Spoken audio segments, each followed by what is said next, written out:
Good morning, everybody. Thank you for those of you who choose to watch this video, and I'm happy to see you. I'm happy to see all of this. My dog here is growling at something over there. Doesn't matter. It's not what we're here for. So I said earlier that I don't talk about shit that I don't know about. True story. So I'm going to talk about domestic violence. I seem to be an expert at that. I grew up with it. My dad was pretty abusive to my mom, pretty abusive to my stepmom, super abusive to my little brothers and sisters. For some reason, he wasn't abusive to me in a physical sense, which doesn't mean really much if you're abused in the emotional sense. My dad died of a fentanyl overdose about 10 years ago now, and I just spread his ashes the other day, actually, when I took my family on a trip. Felt good to set him free. So domestic violence. I was with a guy for 10 years who was physically violent with me. And I'm going to tell you right now that I was emotionally abusive towards him. And back and forth.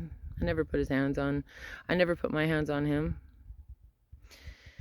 But if there's one thing I've learned in the last 80 days, it's that everything we go through in life is here to teach us a lesson, a huge one. And I don't regret nothing that I went through in my past. I look back and I think about all the shitty times, and I think about all the shitty people I met. And now I'm just grateful I met them. I still love my ex. I just know that he can't love me right now. And that's okay. I'm single.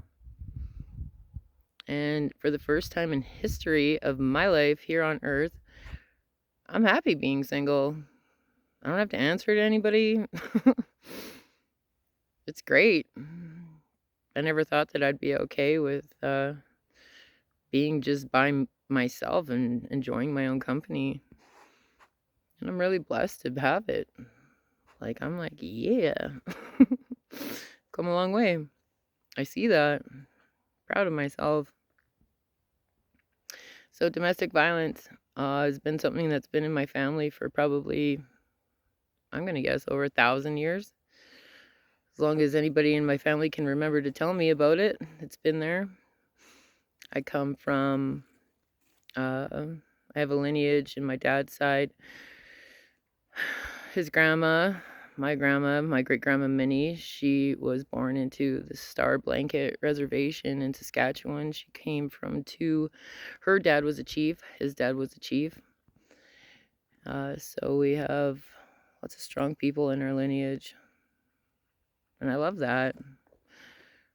But along with being Native and coming from that heritage and that background comes a lot of things that people don't seem to understand. People don't seem to understand the suffering that people went through when white people came in and took over their land. I mean, you want to stroll through life and tell me that you are comfortable in your home and the way your family and yourself are living, and then all of a sudden one day somebody walks in and says that they can do it better and rips your kids away and your life away and all these things away from you that you knew or you thought was safe. How are you going to deal with that? How are you going to deal with it? Because if my kids got taken away and my family was torn apart and I had nothing left,